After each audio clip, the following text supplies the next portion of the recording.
What's up, guys? Thanks for joining me. Today I'm celebrating 6 wins in a row with my Tekno RC SCT410SL. You guys have seen this thing on my channel from the first race I ever had all the way to now, and it has evolved quite a bit. Now, I'm sorry to say, guys, I don't have any race footage for you today. The mains got rained out, so we had to go to the qualifier results in order to get the placement, and I ended up TQing in short course and truggy, so I ended up getting first place. And it is a point series we're doing. There's actually only one race left. That was race number 8, and I started from race number 3, so it was my 6th race in a row with the short course here and the Tekno truggy, and I've been doing really good with both. I'll pop up the results on the screen right now, and so you can see I got a decent run with these guys. Now I was looking forward to the mains, but unfortunately it downpoured, guys. So I want to take this opportunity to show you guys all the upgrades I've done to this truck so far. Let's start with the front here, guys. I did change all the shock caps to the Tekno aluminum ones, and these have been doing really well. They haven't loosened up at all, and no leakage, of course. And these little set screws for the bleeder holes right there, haven't had any issues of those backing out. Next are the aluminum shock collars from Tekno. These have a little O-ring inside, and they keep the setting very accurate so that it doesn't move from the vibrations while you're driving the car. Then here I just did a video on these turnbuckles. These are the One Up Racing Pro Duty turnbuckles matched with the associated rod ends. Guys, 6 races and these have not popped off once. We knock on wood. So that's pretty amazing, and they are still super tight on these ball studs. There's no play yet. So pretty amazing. I'm moving that, guy. You don't see that ball cup moving that much. So moving on, guys, we have the Exotech spindles in the front, and they sit in the plastic stock carriers, but they really tighten up the steering. You can see here there's minimal play, and the set screw goes in and holds its position very well. Right next to that we have the 12mm aluminum hex. This is a 1mm offset that I run, and then here we have a serrated backing here with this aluminum nut that even has a nylon insert. I think those are from Tekno also. And then over here for the top plate in the front, we have carbon fiber Tekno top plate, and underneath that we have the Exotech steering setup. This is the Ackerman with the steering arms, and then right here we have the Tekno steering servo arm. I have it in the low position right now, and then in the center here we have my creation here. This is the aluminum battery strap I made. It's been doing very well. I did make a video about that. And then the center top plate here for the center diff, this is the carbon fiber one from Tekno, and it integrates the fan for the motor. It really does help keep the motor cool, and it's in a perfect spot for it.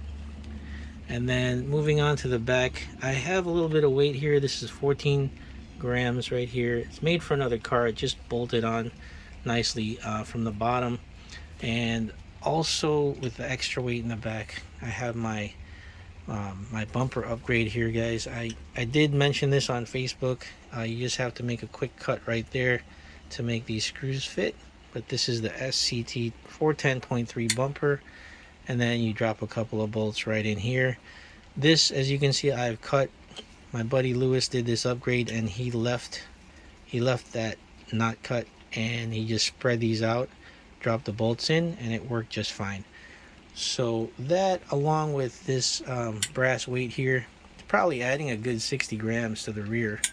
But yeah, I wanted to get to this rear portion here just to explain. I am running the shocks to the rear of the arm, and I've done a lot of tweaking with this to make sure it's running properly and smoothly, no binding.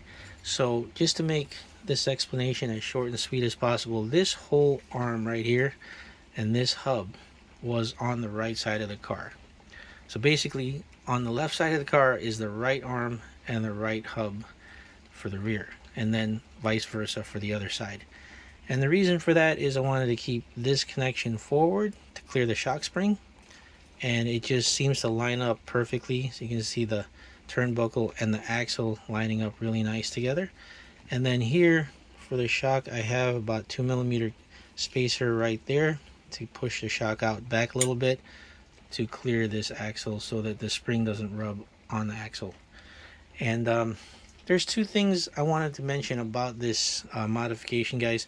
I know they make the arm that's already made to put the shock on the back, but I did try that route and I noticed there's a lot less plastic material on that other arm right here for this outer hinge pin. So I kind of like the beefiness of this arm versus that. The second thing is the other arm doesn't accommodate this hub, and I prefer this hub. This hub because, you know, of course the ball stud points this way. On the other arm, you have to get the old wheel hub, which puts the ball stud screwing in from the top, and then you'd have to pop it in from the top. And I've seen that popping off a lot. They do make an Exotech one, but I just like the geometry of this better. And to be honest, most other cars I've driven have this kind of hub, and it's, I don't know, less likely to pop off. 8 scale buggies that I use, for some reason I just prefer it, so I just wanted to stick with this setup. And then if I did use the other arm, let's say I wanted to switch that other arm that accommodates a shock to the rear, and I wanted to use these hubs, you'd still have to Dremel out this portion right here to accommodate these hubs. And yeah, it's a lot of work, but I just, you know, between the material here and having to Dremel this out to use this hub, I didn't want to go through all that, and I didn't want to go back to using an old design hub. So I stuck with this setup, and all I really had to do with this, so if I buy some spare arms, which I have, I just would have to Dremel this portion out, which is about the same amount as what you see on this side, and then I have to drill a small hole and, you know, just thread the stopper screw in there. That's all I got to do. So it's not too bad, and I get the extra material right here without having to modify anything right here and use the newer design hub, because they put this same hub right here on the ET410.2 and they've put it in the SL, and I'm guessing that's for a reason. So I don't want to go back to the old setup. Hopefully they make this in aluminum, which would be amazing. So that's pretty much it, guys. I want to just give my opinion with this shock to the rear. I'm gonna say, in my honest opinion, ever since I've done it, the car just feels more planted, easier to drive, less jittery or less nervous than when it was on the front. Now that's on the track that I run currently. We have an inconsistent surface, and sometimes you're catching a blue groove piece of the track, sometimes it's dusty, sometimes it's loamy, and there's ruts, and there's pretty big jumps at our track. So I just feel like this keeps the truck more stable. Now if I was at an indoor track with a more consistent surface, smaller jumps, and basically a lot of things don't change as much, you're not driving through changing conditions too much, I'd probably put this back to the front, especially if it was a tighter track. But yeah, for now, guys, I'm going to leave it to the rear, and you tell me what you think. If you have any questions on why or how I did this, please drop them down below. But right now the truck is driving really nice. And one more thing before I go, these tires right here, guys, these are the tires I glued up from my short course truck gluing video, and as you can see, they're holding up really well. I've got 2 mains and about 4 qualifiers on these tires, so that's 8 minutes per main and 5 minutes per qualifier, and that's the wear on the tire. And that is pretty good, guys. I'm still going to use these tires for probably 2 more races, judging by the amount of tread I have left. But yep, so you can see the balancing and the marking there with the tape on the hole. Everything has been working out well. There's the hole that I punched in there. Yeah, check these out, guys, at Dialed RC. I will leave a link down below. But yeah, these are a big secret to my success also. Tire choice is half the battle. Once you know how to drive and do basic setup, the tires mean a lot, guys. For more of you experienced guys, you know what I'm talking about. So Check it out, guys. One last time.